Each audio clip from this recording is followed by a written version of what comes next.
Assalamualaikum dan salam sejahtera. Saya Dr. Syarizan daripada Congress Asia Hospital Setapak. Hari ini saya ingin membuat perkongsian berkenaan dengan kecederaan pada jari akibat terkepit pintu. Kalau jari anda terkepit pintu, apa yang perlu anda buat?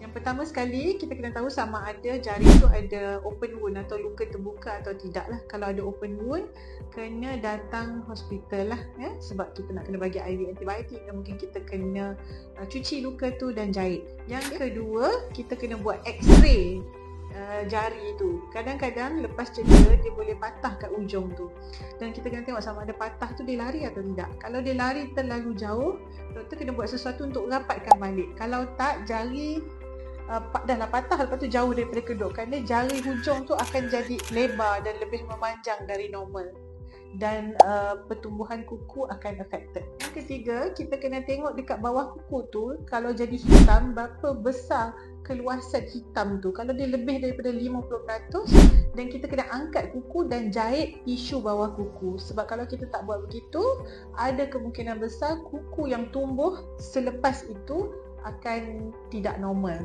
Kecederaan yang tak melibatkan luka yang terbuka, dan kalau kata perdarahan bawah kuku tu kurang daripada 50% sikit je, yang tak apa, mungkin boleh letak ais je dan pantau 2-3 hari.